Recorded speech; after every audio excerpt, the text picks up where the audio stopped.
So, are you ready? Okay. For the decades project, I did the 1940s. And then, okay.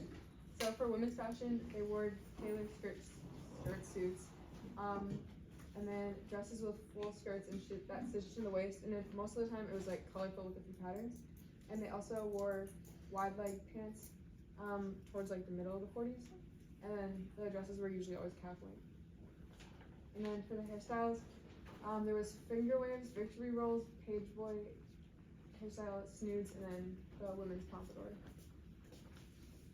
And then the accessories were wristlet, gloves, pillbox, which is a hat, that's that hat, nude stockings, and red lipsticks. And then the social status was, in the 40s, it was kind of like the start of like the housewives, so they had to stay home and like take care of the children. So they were expected to either be a housewife, mother, and homemaker, or single, but they always have to be looking for a husband. And then for working, they only worked when the men were away at war. And when they did work, they got less pay, and they got looked down upon, and they felt like they couldn't handle like a man's job. And then they reverted back to the way it was after the war was over, so they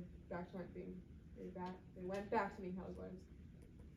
For men's fashion, they wore high-waisted pants, they had double-breasted jackets, and then military uniforms, and then casual shirts. The hairstyles were the waved quiff, slicked back, short on sides, and then longer on top, like the two over there. And then the accessories were gold wristwatches, fedoras, Oxford shoes, slip-on loafers, and ties.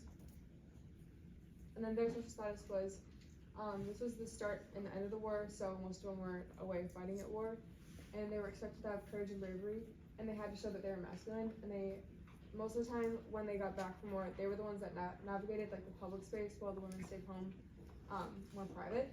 And then they were either the head of the household, eligible bachelors, or the family like breadwinner. Oops. Okay.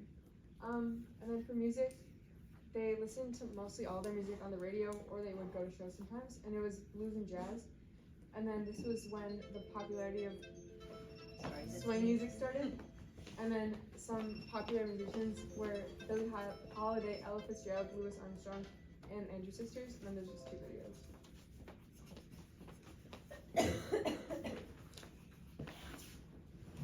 When the stakes are high at work, your tone matters. Grammarly's advanced tone suggestions can help.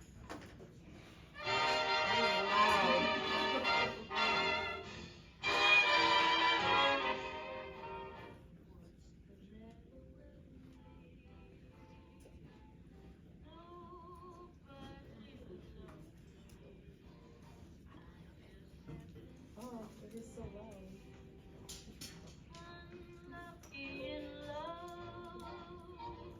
Okay, that's that one.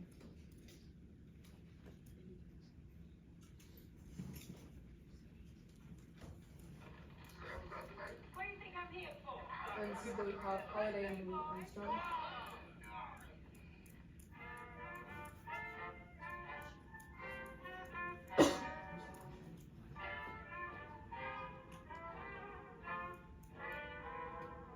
Do you know what it means to miss New Orleans and miss it each night and day? I know I'm not wrong. The feeling's getting stronger the longer I stay away. Okay, that was mostly what all their music sounded like.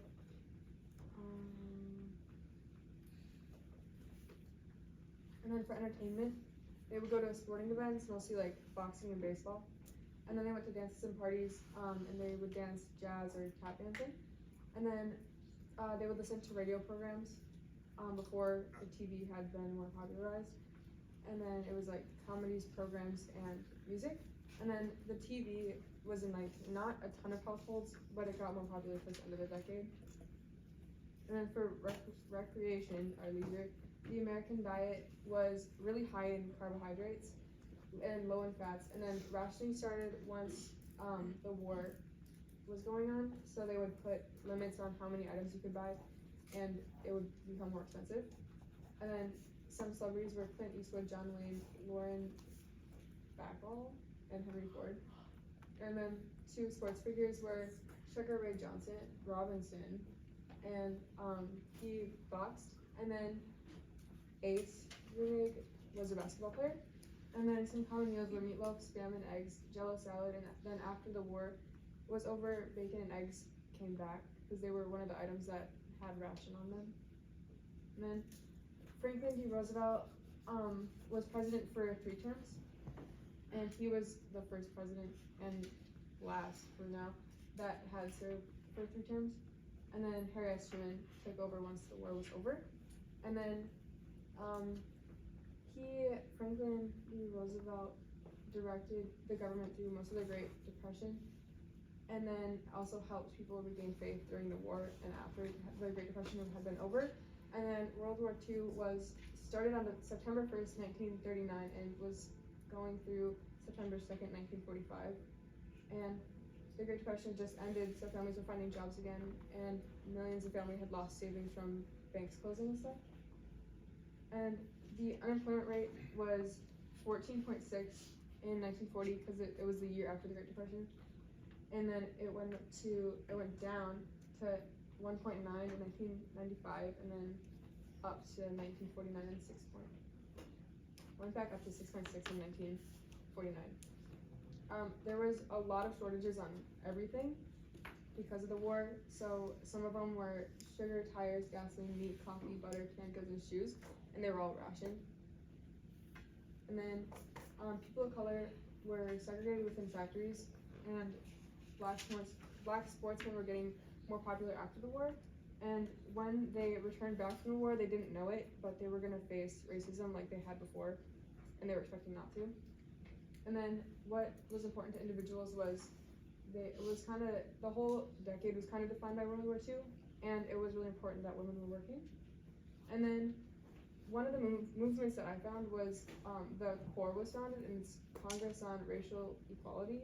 So that was kind of formed because of what happened after the war.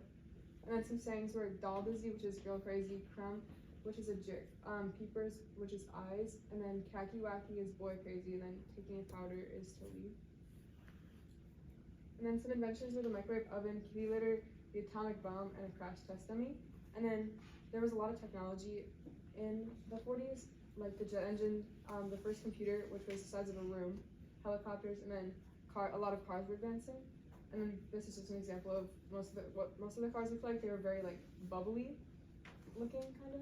No, mostly look the same. And then for sports, the Olympics were gonna be held in Tokyo City, and they're called the Phantom Olympics because they were ultimately canceled due to the war. But it's called canceled because they actually forfeited hosting it. And then I don't know how to say that. I don't know how to say that. It's somewhere in Europe. Yeah, that's where that one was held. And then after the war, professional sports began to come back and actually seen as an actual occupation. And that's it.